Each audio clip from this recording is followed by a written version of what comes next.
Reciban un saludo afectuoso. Mi nombre es Sebastián Alarcón. Pertenezco a la unidad de TIC para la innovación educativa de la Escuela de Salud Pública. Y en los siguientes minutos les invito a hablar sobre el proceso de enseñanza-aprendizaje mediado por TIC, cuáles son sus implicancias y más o menos cómo funciona todo esto. Partamos entonces haciendo alusión o recordando una imagen que encontré. Buscaba una imagen de lo supersónico que alguna vez vino. Pero básicamente encontré esto. Esta imagen nos muestra cómo en el año 58 las personas ya visualizaban en el futuro un tipo de enseñanza-aprendizaje mediado por tecnología que un poco era representado de esa manera. Creo que de cierta forma se parece un poco, se acerca a lo que tenemos, ¿no? Pero bueno, miremos un poco con más detalle qué implica todo esto, ¿ok? Entonces, primero hablemos de la educación. La capacidad de aprender es parte de nuestra naturaleza, ¿no? Básicamente nos ayuda a sobrevivir, ¿no? Y básicamente evolucionar cuando nos vamos adaptando al uso de herramientas, distintas herramientas. Obviamente la tecnología, en este caso, es una más de las herramientas que sin duda está mucho más presente en la actualidad. Acá les dejo un texto complementario, pero básicamente acá Cole y Derry comentan, ¿no?, que existe una evolución respecto entre el Homo habilis y el Homo sapiens en la estructura de su cerebro, y eso tiene que ver un poco con cómo culturalmente van introduciendo las tecnologías o las herramientas, ¿no?, cómo las van utilizando. Bueno, es interesante y queda como lectura complementaria para quien quiera profundizar. Pero veamos un poco entonces, ¿cómo aprendían, ¿no?, en la prehistoria? Básicamente era en base a la experimentación, ¿cierto? Iban jugando seguramente, probando cosas y iban viendo qué cosas les resultaban y qué cosas no. Ese conocimiento, lo que iban aprendiendo, lo iban comunicando con la gente con la que compartían, ¿no? Y eso mismo lo llevó a trabajar en equipos, a unirse en comunidades y a construir todo un desarrollo social o una sociedad, ¿no?, que fue evolucionando en el tiempo. Veamos entonces cómo es el aprendizaje formal, ¿no?, lo que conocemos ahora como la formación que vamos teniendo a lo largo de nuestra vida. Bueno, todo esto parte en Grecia, ¿no? Dicen que es la cuna del conocimiento. Entonces, mientras los pensadores filosofaban los espacios correspondientes, básicamente los niños jugaban, ¿no? Iban haciendo todas las cosas que un niño va haciendo, ¿no? No creo que exista mucha diferencia entre esa época y esta, quizás más con las cosas digitales, pero en esencia cumplían la necesidad de experimentar y jugar. En este mismo sentido, mientras los grandes pensadores iban desarrollando todas sus ideas, estaba un personaje que se llamaba Gobus, que era la persona más anciana de la comunidad, que básicamente estaba ahí en Grecia, ¿no? Y a él le asignaron el rol de cuidar a estos niños, ¿no? Entonces, mientras los grandes pensadores desarrollaban todas sus ideas, Gobus fue encargado de cuidar a estos niños. Entonces, cuando iba cuidando a estos niños, se dio cuenta que, bueno, podía aprovechar de enseñarles algo. Entonces, comenzó a enseñar.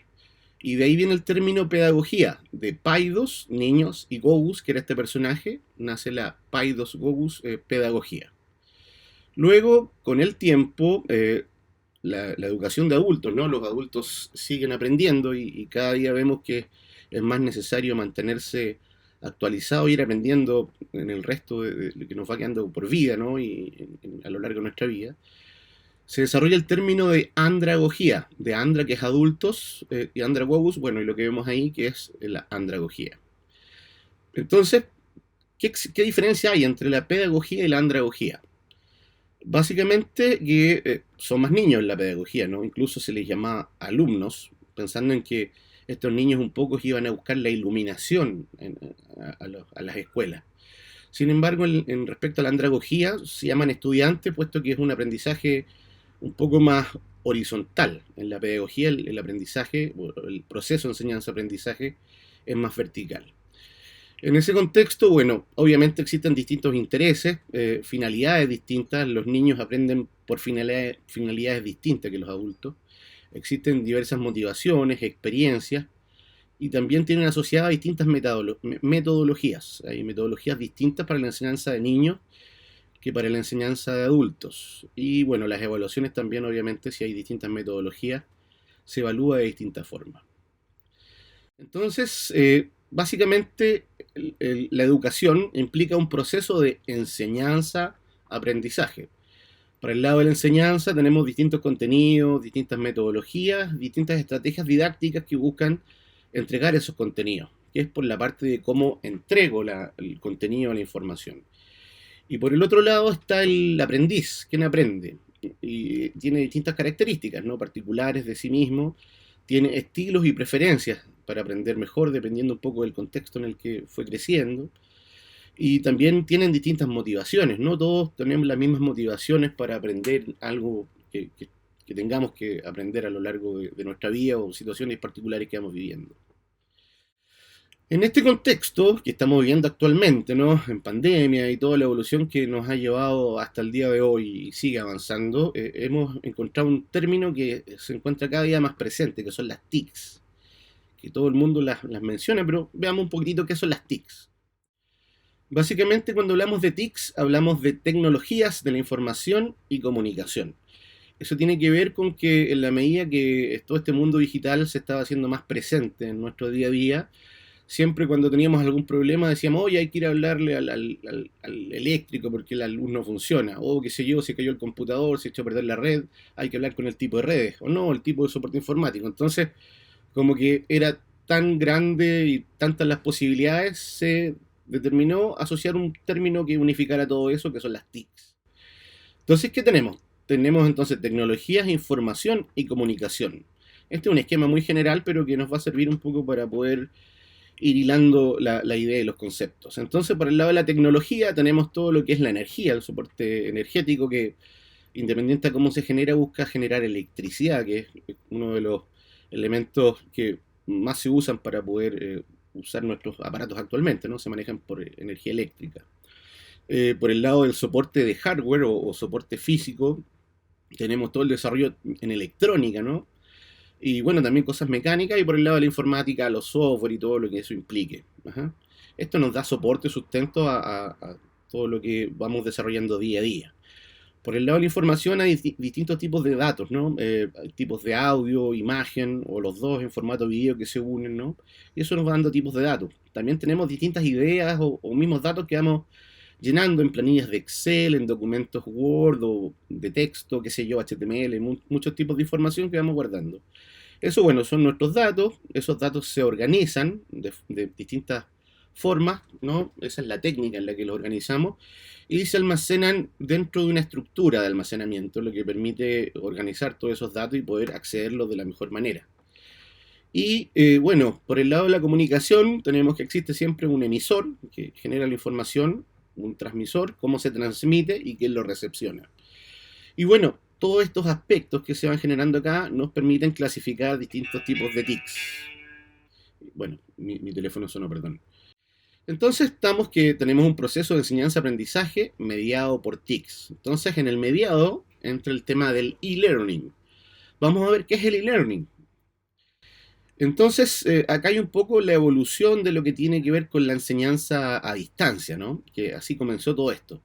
Hubo una primera generación que tenía que ver con la enseñanza por correspondencia. Se enviaban libros, se enviaban distintos tipos de documentos en formato físico, ¿no?, que eran revisados y posteriormente se daban evaluaciones, y hay un par de carreras incluso que se dieron un tiempo que se certificaban de esa forma. Luego pasamos a lo que se da a través de televisión o radio, ¿no? Hay una serie de experiencias. Yo creo que la más presente que está ahí es Teleduc, por lo menos cuando yo era más chico, ¿no? Veía Teleduc y bueno, eso también se certificaba de alguna forma y era ese tipo de forma de transmitir la educación o generar educación, ¿no? La 2.0, o la 2, perdón, la segunda generación. Luego podemos ver lo que eran las enciclopedias digitales, ¿no? Como en carta o todo esto, enciclopedias que venían en disco. Y todo esto evolucionó posteriormente a lo que son los campos virtuales y la educación digital virtual, que es a través de una conexión a internet a grandes rasgos, ¿no? Que es lo que estamos viviendo ahora. Pero ojo que ese e-learning también tiene características que vamos a ver un poquito más adelante. Entonces, todo esto también está asociado ya cuando entramos a la enseñanza, o el proceso de enseñanza, aprendizaje, mediada por TICs, tiene que ver también con la evolución de la web. Tenemos actualmente reconocido tres tipos de web. La 1.0, que era basada en documentos, que básicamente la desarrollaban personas especializadas en informática y eran documentos que solo ellos administraban y subían a estos servidores. Luego vino la web social, que básicamente está asociada a las redes sociales, donde ya el conocimiento era compartido. No solo los especialistas generaban conocimiento, sino que también hubo una libertad de construir conocimiento. Bueno, y lo más icónico en este sentido es Wikipedia, ¿no? Que es la gran enciclopedia que se va construyendo en general por todas las personas. Ahora, qué tan válida es esa información es relativo, pero esto es un ejemplo. Y luego estamos actualmente en la web 3.0, que es la web semántica, que está relacionada a que los sistemas van aprendiendo de nuestras experiencias. Se han fijado que cuando buscan algo en lo que sea, en Google, o están viendo algún tipo de video en YouTube, posteriormente la misma plataforma le ofrece a uno algunos contenidos que están asociados con lo que uno estaba viendo. Eso es porque hay un análisis semántico de lo que uno está viendo, de nuestros perfiles, de nuestras características, y el mismo sistema nos va ofreciendo distinta información. Eso es lo que estamos viviendo actualmente con la web 3.0. Bien, todo esto ya entrando en educación específicamente mediada por TICS para un modelo e-learning, que es lo que estamos hablando ahora, se organiza con una estructura, y esa estructura está definida por una pseudociencia que se llama diseño instruccional. Existen distintos modelos de diseño instruccional, pero el más utilizado es el ADIE, que básicamente se identifica por sus siglas, que está muy ligado a lo que es la ingeniería del software, por eso pongo ese esquema ahí también, ¿no? Pero básicamente son etapas incluso obvias, ¿no? Que primero uno puede analizar lo que uno quiere enseñar, según lo que uno analiza, diseña posteriormente, luego de diseñarlo, lo desarrolla, es un proceso muy elemental quizás. Luego que desarrollo los videos, lo que estoy haciendo ahora, grabando clases, preparando documentos, los implemento. Eso tiene que ver con cuando los estudiantes ven el material o acceden a las actividades. Y luego de eso se evalúa. Esa evaluación no es solo desde parte de los estudiantes respecto al contenido en particular, sino que también se evalúa la experiencia y cómo se desarrolló, y eso permite rediseñar para la siguiente versión. Entonces esto es iterativo. Ahora, algunas herramientas utilizadas para todo este tema en términos educativos. Tenemos acá el cono de Edgar Doll. Es bien interesante esto porque nos dice básicamente qué recuerdan las personas. Ahí tenemos que, por ejemplo, el 10% de lo que leen, lo que está asociado a documentos que se envían por correo electrónico, o lo que se clasifica como lecturas o documentos. De hecho, mientras más bajo esto se clasifica como e-reading, y mientras más alto se clasifica como e-learning, ¿no? Es interesante. El 30% de lo que ven, eso es básicamente cuando tenemos alguna guía, presentaciones de PowerPoint solas, digamos, o esquemas. El 50% de lo que escuchan y ven, los e-cursos, lo que estamos haciendo un poco ahora, ¿no? Ustedes están revisando esta presentación y bueno, está dentro de eso lo que yo esperaría que recuerden el 50% de las cosas que están viendo. Luego viene el 70% de las clases en vivo interactiva, que es lo que vamos a hacer en la sesión sincrónica, en los distintos, eh, digamos, espacios que vamos dando, los distintos módulos en este curso. Y el 90% de las simulaciones o juegos. Esto quizás es un poco alejado de lo que podemos lograr, pero dentro de la escuela lo hacemos de cierta forma cuando vamos abordando temas de forma real que los mismos estudiantes están viviendo. Un poco lo que queremos hacer con este curso también. Entonces eso puedo clasificar como de un bajo nivel de diseño instruccional o un alto nivel de diseño instruccional. Otro elemento interesante es lo que plantea César Cole, que es el triángulo interactivo, ¿no? Que básicamente indica el nivel de interacción entre los contenidos, los profesores, los docentes, las docentes y los y las estudiantes. Básicamente el e-learning también analiza la interacción entre estos tres elementos.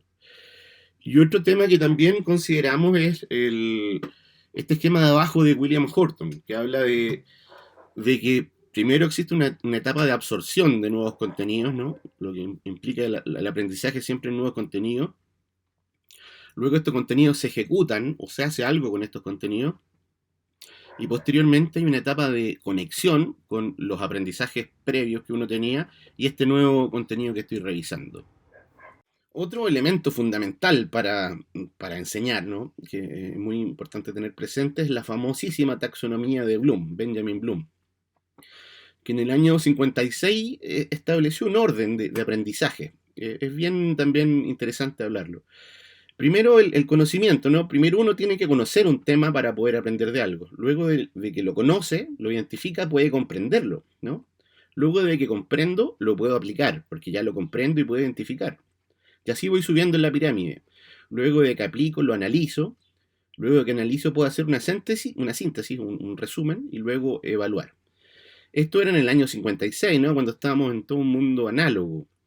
Finalmente, estos dos personajes que figuran ahí arriba crearon e hicieron una conversión de esta taxonomía a la taxonomía de Bloom digital, que fue lo mismo, pero básicamente se pasó a verbos, porque los verbos representan acciones que son evaluables o identificables. Y esto se usa mucho para poder generar los objetivos de un curso y también poder ir midiendo las cosas o cómo se van enseñando y cómo se va aprendiendo y generar las evaluaciones. Otra cosa interesante que la evaluación pasó a un nivel más abajo, ¿no? Y se creó una nueva categoría arriba que es crear, porque estamos en un ambiente mediado por TICs, ¿no? Con herramientas digitales que facilitan mucho la creación de distintos elementos. Entonces, la creación o la creatividad o lo que es crear quedó como el nivel más alto de la taxonomía de Bloom.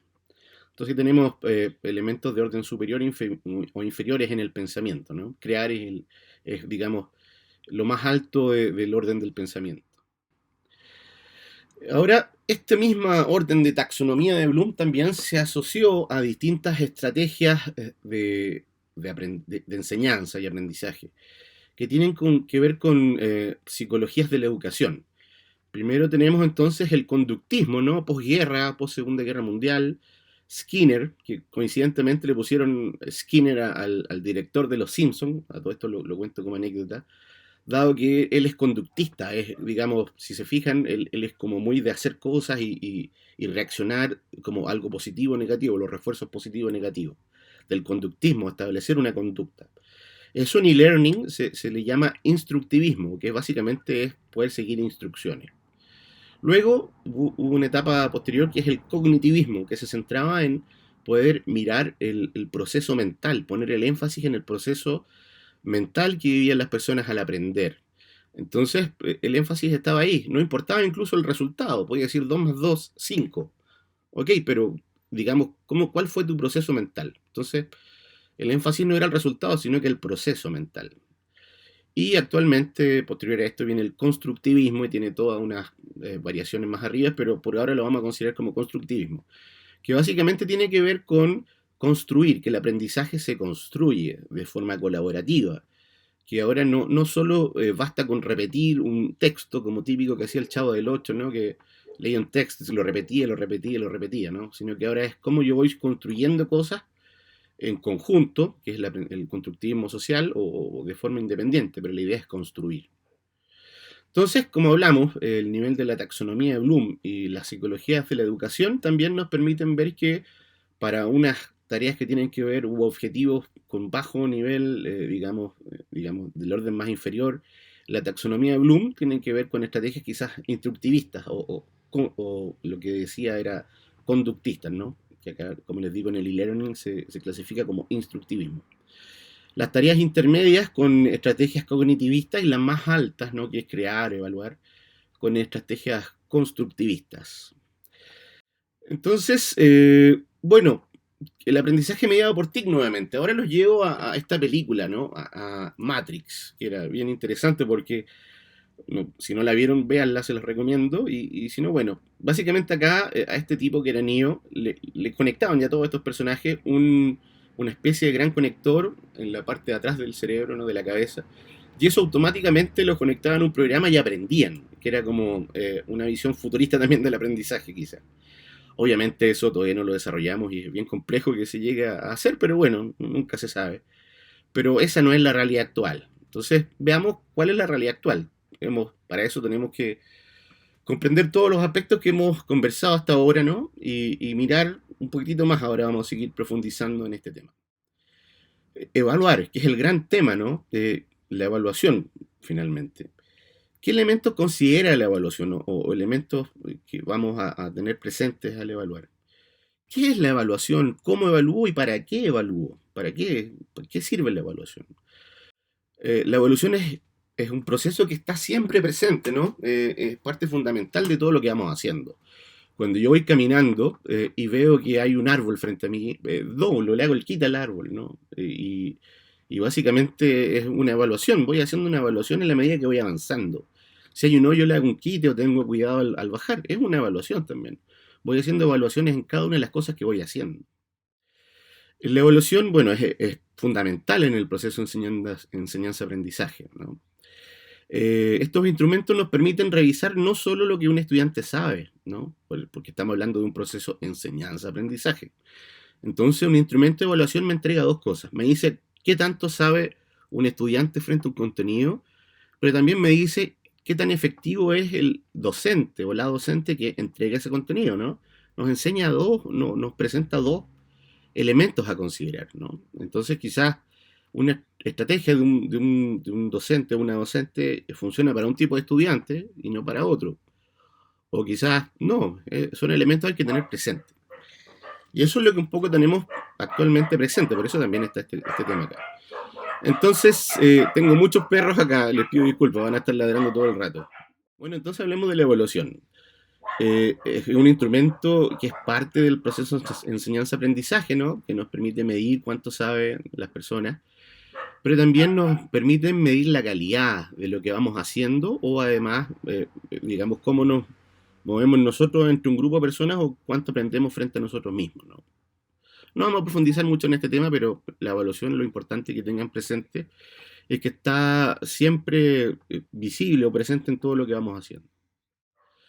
Entonces, ya definitivamente hablando de e-learning, hagamos un paralelo un poco en lo que es la enseñanza presencial, ¿no? y la virtual. En el presencial, ¿no es cierto? Un docente evalúa continuamente mientras va haciendo clases, ¿no? Va viendo los gestos de los estudiantes, va viendo quién pregunta, quién no, la respuesta y va adaptando un poco lo que va haciendo en la medida que va viendo a las personas. En el virtual, por una parte se entregan los contenidos, ¿no? Pero como no estoy viendo lo que los estudiantes me pueden expresar, es necesario generar algunas instancias donde se puedan resolver dudas. Entonces regularmente se van dejando algunos elementos donde el estudiante debe interactuar o debe hacer algo, que se llaman evidencias de aprendizaje, que lo vamos a ver un poquitito más adelante. Y en el sincrónico es necesario considerar durante el relato de la sesión espacios para verificar o evaluar si todos comprenden correctamente lo expuesto. Esto quiere decir que en la medida que un profesor va explicando algo en lo sincrónico, también es necesario detenerse un momento y consultar, abrir espacios de conversación para ver si todo el mundo me está entendiendo o no.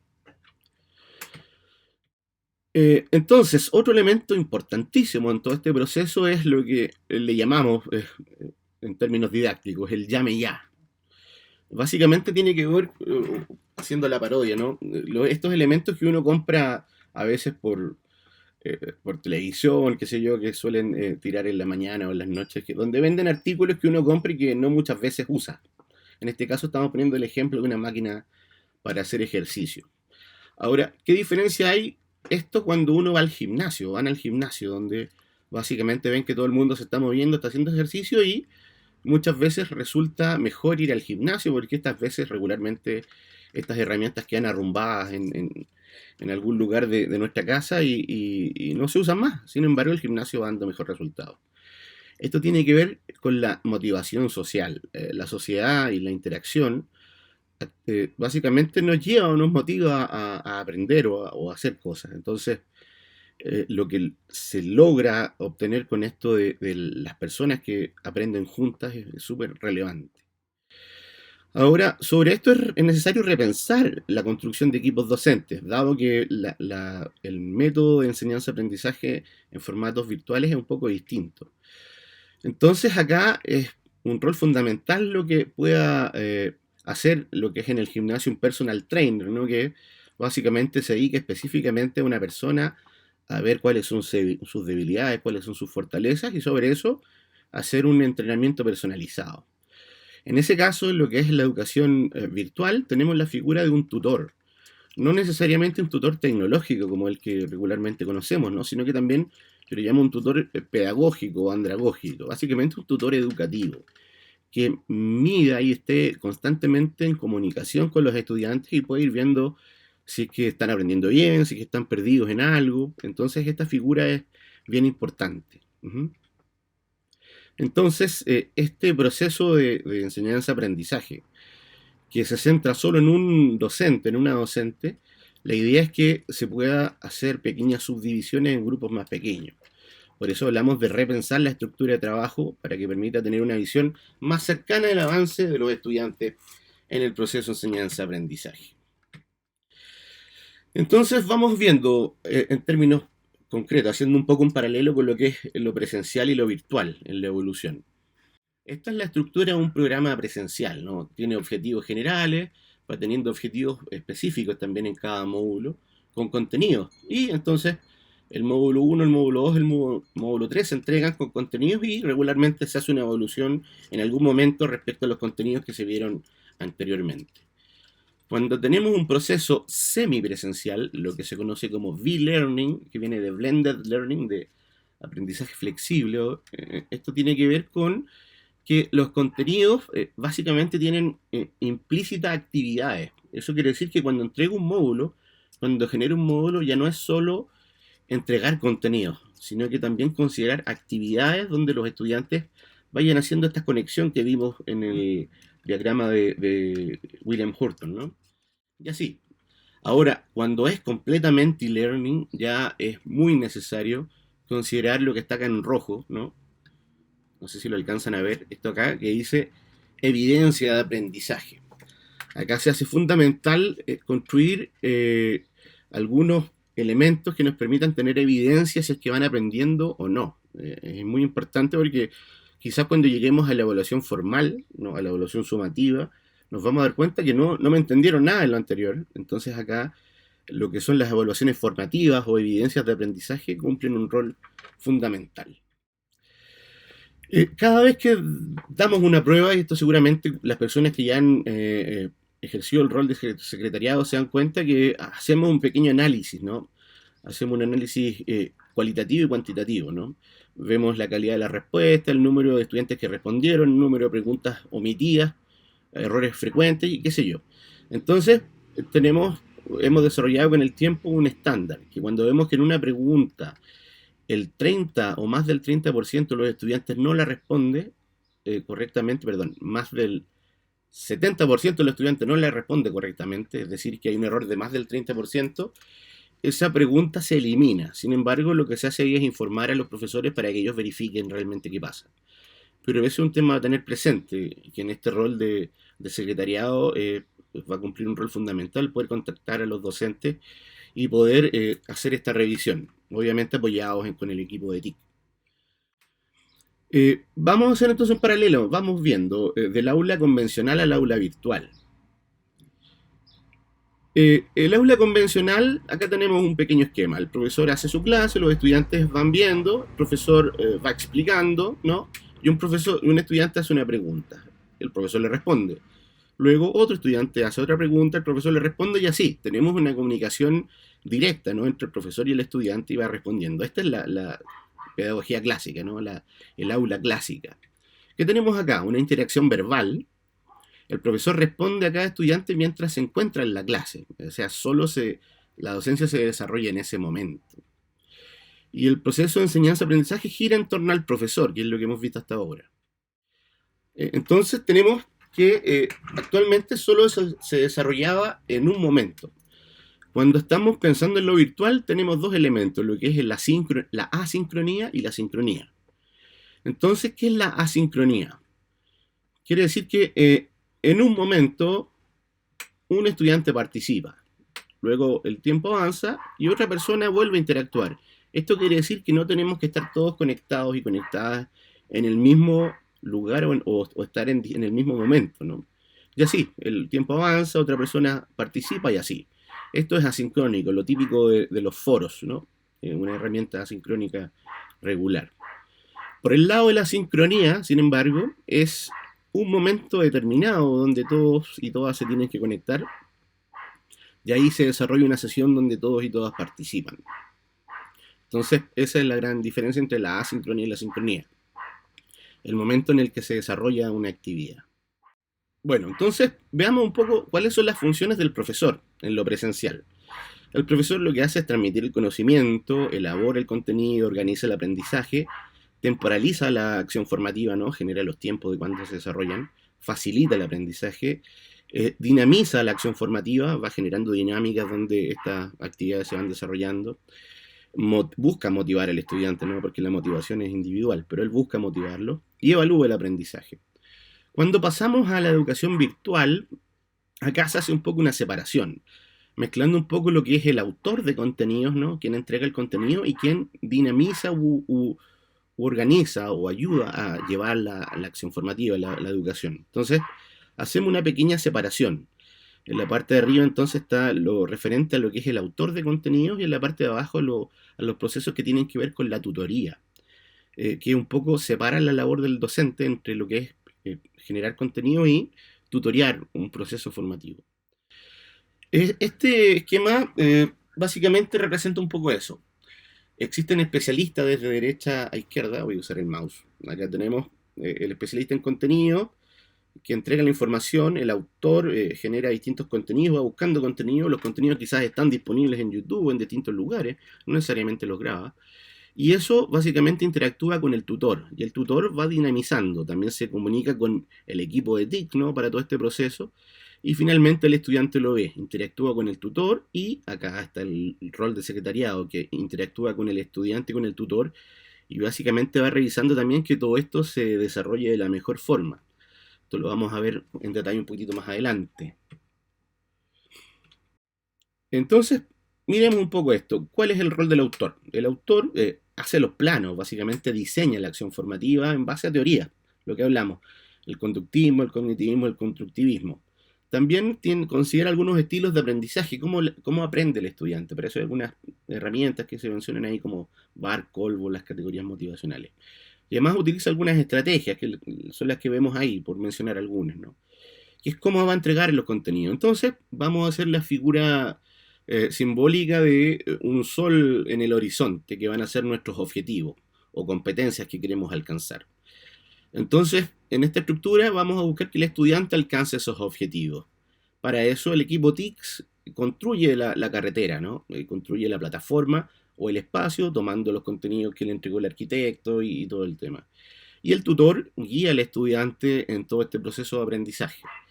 Y además, el tutor tecnológico, ¿no? O el equipo TIC, y además de la secretaria, quien ejerce el rol de secretariado, también va ayudando a todo este equipo, digamos, al tutor y al estudiante para poder guiarlo y apoyarlo en todo lo que sea necesario.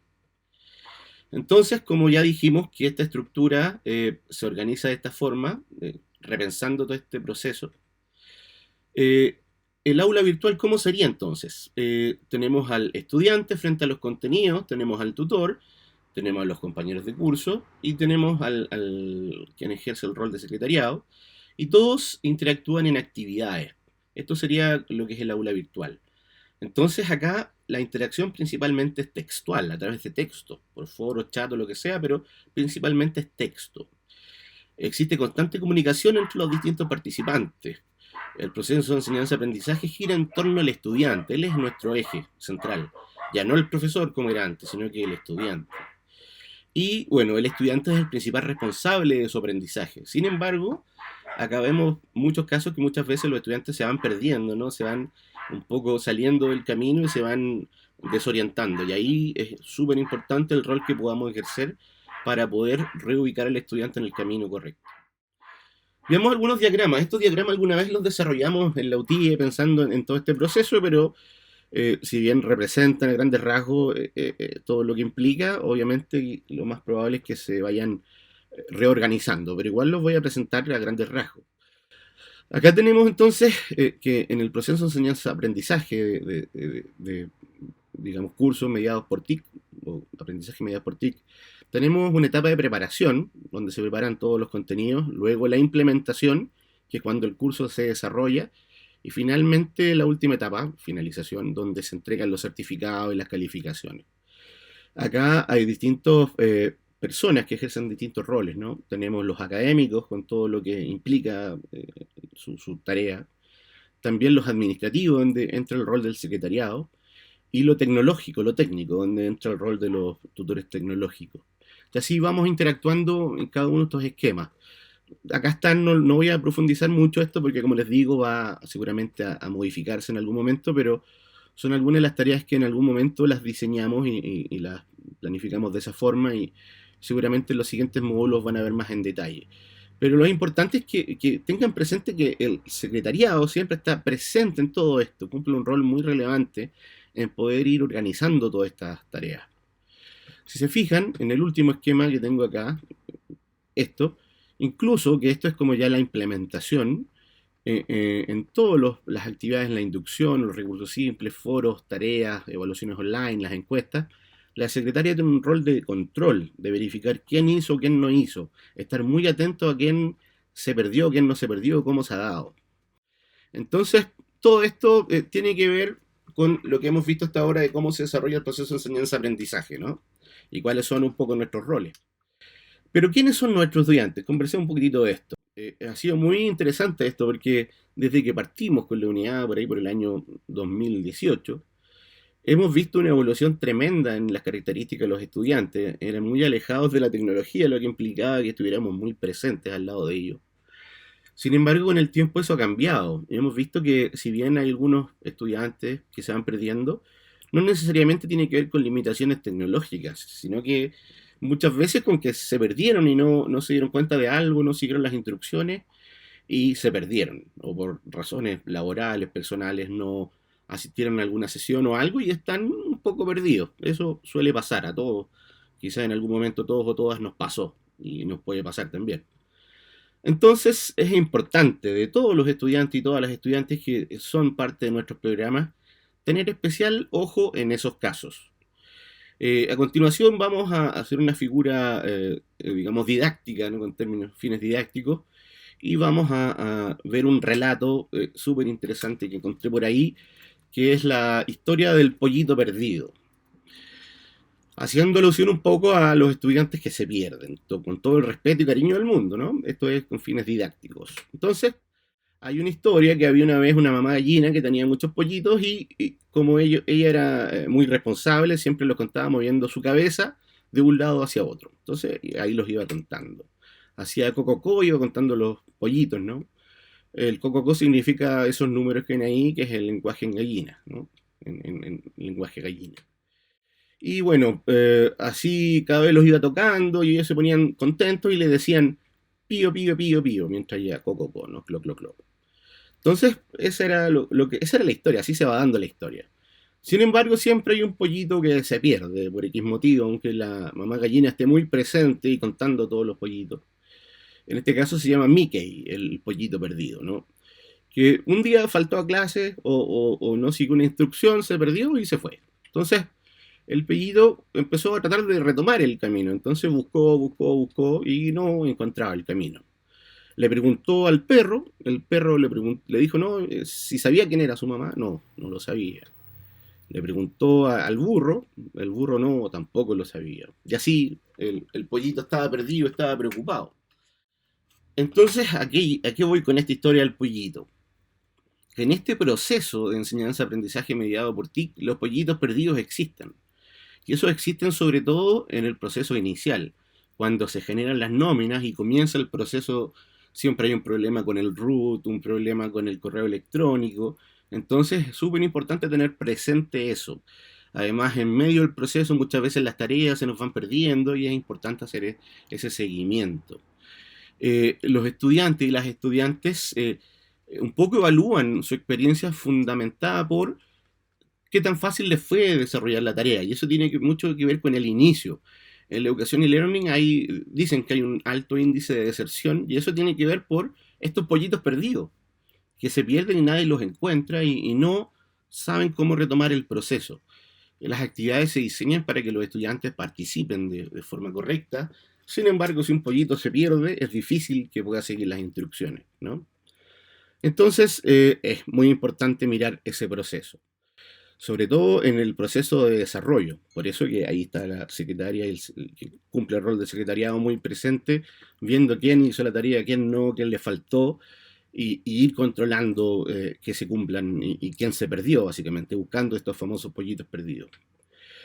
Ahora, esta tarea, la idea es que todos la vamos realizando, ¿no? Todo el equipo de la escuela, nosotros como UTIE, comunidad TIC, los profesores, y quien vea algún pollito perdido lo puede orientar y ayudar a que retome el camino. Y así podamos lograr que la mamá gallina y el pollito se encuentren y tengan un final feliz. Y podamos tener pollitos saludables que salgan a la sociedad a aportar todo lo que podemos entregar como escuela de salud pública. Eso espero no haber sido muy latero y haber entregado algo por lo menos que les sirva y consideren interesante. Un abrazo afectuoso y nos estamos viendo por ahí. Adiós.